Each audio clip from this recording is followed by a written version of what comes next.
नमस्कार मित्रों। अकेलापन कमजोरी नहीं, बल्कि यह एक अवसर है खुद को पहचानने और निखारने का। जब हम अकेले होते हैं तो यह हमारे आत्मचिंतन और आत्मविकास का सबसे बेहतरीन समय होता है। अकेले चलने की हिम्मत रखो। भीड़ का क्या है, वह तो रास्ता भटकाने के लिए होती है। जो अकेले रहना सीख जाता है वह अपनी तकदीर खुद लिखता है। अकेलापन वह अध्याय है जहां से आत्मनिर्भरता की कहानी शुरू होती है। कई बार जीवन में अकेले चलना पड़ता है, लेकिन यही सफर हमें आत्मनिर्भर बनाता है। जब साथ छोड़ने वाले चले जाते हैं तब हमें अपनी असली ताकत का एहसास होता है। अकेले रहने से हमें दूसरों पर निर्भर रहने की बजाय खुद अपने फैसले लेने की आदत पड़ती है। यह हमें मानसिक और भावनात्मक रूप से मजबूत बनाता है, जिससे हम हर परिस्थिति का सामना कर सकते हैं। अकेलापन कमजोरी नहीं, खुद को बेहतर बनाने का सबसे बड़ा मौका होता है। जो अकेले मुस्कुराना सीख जाते हैं उन्हें दुनिया की कोई ताकत नहीं तोड़ सकती। अकेले रहकर सोचो, समझो, सीखो और कुछ ऐसा करो कि दुनिया तुम्हारे साथ चलने को मजबूर हो जाए। अकेलापन हमें अपने जुनून और लक्ष्यों पर फोकस करने का समय देता है, जिससे हम अपने भविष्य को और बेहतर बना सकते हैं। जब कोई हमारा साथ न दे तब खुद का साथ सबसे बड़ा सहारा होता है। अकेले रहकर भी खुश रहना सीखो, क्योंकि जो लोग अपने साथ समय बिता सकते हैं वे किसी भी परिस्थिति में खुश रह सकते हैं। अकेलापन कोई सजा नहीं, बल्कि अपने आप से मिलने का बेहतरीन मौका है।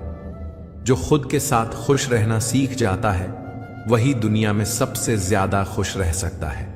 अकेलापन डर नहीं, बल्कि आत्मविश्वास की सबसे बड़ी परीक्षा होती है। अकेले चलने वाले ही इतिहास रचते हैं।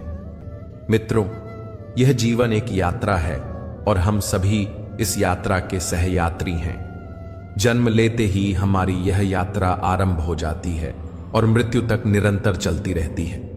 इस सफर में हम अनगिनत उतार चढ़ाव का सामना करते हैं, सुख दुख के अनगिनत रंग देखते हैं। इस यात्रा में कई पड़ाव आते हैं, लेकिन अधिकतर लोग पहले ही पड़ाव पर ठहर कर रह जाते हैं, और वह पहला पड़ाव है अकेलापन।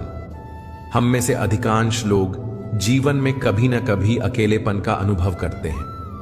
यह अकेलापन हमें भीतर तक प्रभावित करता है और कई बार हमें अवसाद यानी डिप्रेशन की ओर भी धकेल देता है। जब भी हम किसी कठिन परिस्थिति में फंसते हैं तब हमें यह एहसास होता है कि इस दुनिया में वास्तव में हमारे सिवा कोई और नहीं है।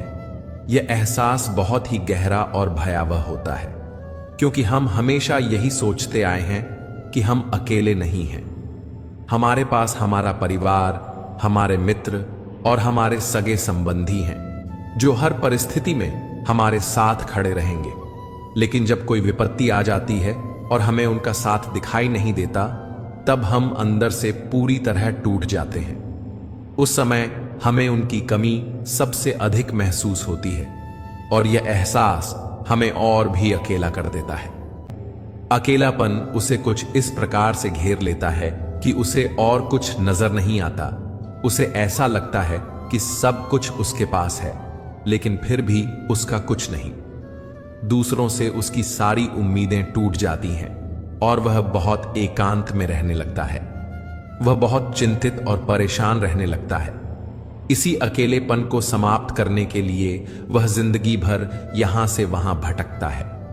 वह इस संसार में तरह तरह की चीजों को पाना चाहता है जिससे उसका एकांत मिट सके, परंतु वह यह भूल जाता है कि यह सभी चीजें तो एक ना एक दिन उसके हाथ से छूट ही जाना है। अंत में तो उसे सिर्फ हम अकेले ही जाना है, और अधिकांश लोग इसी चक्र में फंसे रह जाते हैं। वह इस अकेलेपन को भरना तो चाहते हैं पर कभी भर नहीं पाते।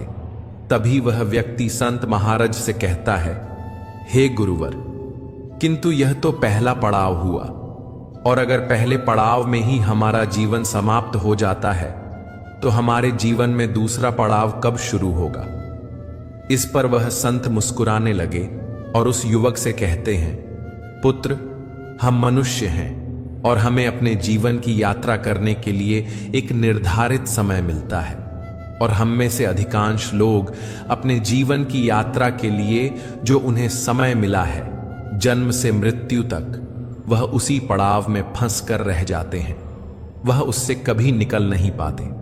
वह अपने जीवन को उस दूसरे पड़ाव तक ले ही नहीं पाते, क्योंकि हम अपने जीवन में उस व्यक्ति तक पहुंच ही नहीं पाते जो हमें अपने जीवन की यात्रा में दूसरे पड़ाव पर ले जा सकता है, जो हमारे जीवन से अकेलेपन को समाप्त कर सकता है और अकेलेपन की इस यात्रा का दूसरा पड़ाव है। तभी वह व्यक्ति उन संत से कहता है, हे गुरुवर, आखिर ऐसा कौन है जिसके जीवन में आने के बाद हमारे जीवन का अकेलापन समाप्त हो जाता है? मुझे तो आज तक कोई ऐसा नहीं मिला। मुझे तो जो लोग भी मिले वे सभी मुझे धोखा देना चाहते हैं। वे सभी मेरी संपत्ति चाहते हैं। हे गुरुवर, कृपया करके मेरा मार्गदर्शन करें। इस पर वह संत उस युवक से कहते हैं, पुत्र, वह कोई और नहीं है बल्कि वह तुम खुद ही हो। तुम जिस खुशी को, जिस एकांत को बाहर ढूंढ रहे हो, वह कहीं और नहीं बल्कि तुम्हारे भीतर ही है। क्या तुमने कभी खुद को खोजने का प्रयास किया है? क्या तुमने खुद को कभी जानने का प्रयास किया है? तुम्हारे जीवन का सबसे बड़ा शुभ चिंतक कोई और नहीं बल्कि तुम ही तो हो। चाहे समय कैसा भी क्यों ना हो, चाहे परिस्थितियां कैसी भी क्यों ना हो, तुम ही हो जो हर परिस्थिति में, हर समय में अपने साथ खड़े रहोगे। फिर ऐसे में तुम दूसरों पर भरोसा क्यों करते हो कि किसी भी परिस्थिति या किसी भी समय पर वह तुम्हारा साथ देंगे? जब तुम्हें स्वयं खुद पर भरोसा नहीं, जब तुम खुद को ही नहीं जानते, तो तुम दूसरों पर भरोसा कैसे कर सकते हो? फिर आगे संत महाराज उस युवक से कहते हैं, पुत्र, जिसने खुद को जान लिया, जिसने खुद से प्रेम करना सीख लिया, जिसने खुद पर भरोसा करना सीख लिया, वह जीवन की यात्रा के दूसरे पड़ाव पर पहुंच ही जाता है और उसका अकेलापन भी हमेशा हमेशा के लिए समाप्त हो जाता है और उसे एकांत प्राप्त होता है। अकेलापन एक ऐसी अवस्था है जहां हमें दूसरों की तलाश होती है। हमें ऐसा लगता है कि कोई दूसरा ही हमें इस अवस्था से बाहर निकाल सकता है। वह हमारे मन के भीतर इस कमी को दूर कर सकता है। और वहीं पर दूसरी तरफ एकांत ऐसी अवस्था है जहां पर हम खुद को जान पाते हैं, खुद को समझ पाते हैं, हम अपने साथ होते हैं, हमें खुद पर यकीन होता है और हम अपने साथ होते हैं। बाकी कोई और हमारे साथ नहीं होता।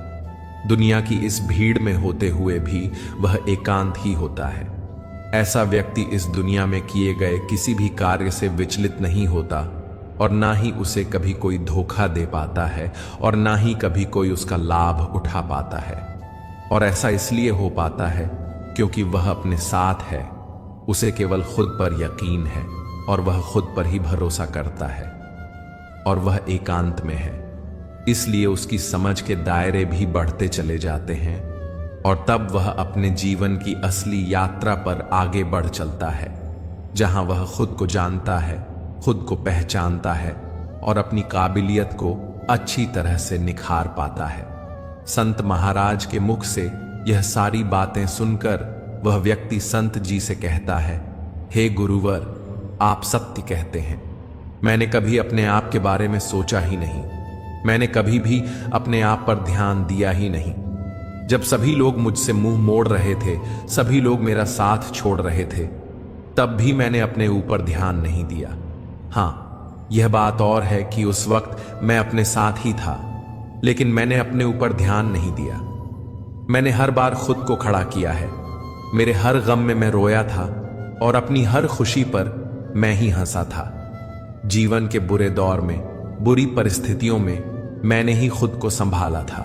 हे गुरुवर, मैं खुद के इतना नजदीक था, लेकिन फिर भी मैं अपने आप पर कभी ध्यान नहीं दे पाया और अपने जीवन काल में केवल उन लोगों के पीछे भागता रहा, उन लोगों को ढूंढता रहा जिन पर मैं भरोसा कर सकूं, जिनके कारण मेरे जीवन का अकेलापन दूर हो सके। लेकिन अब मेरे ऊपर जो अकेलेपन का बोझ था वह हट चुका है और अब मैं आगे की यात्रा करना चाहता हूं।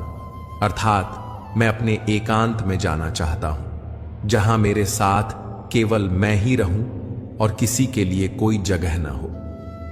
इतना कहकर उस व्यक्ति ने संत महाराज को प्रणाम किया और वापस अपने घर लौट गया।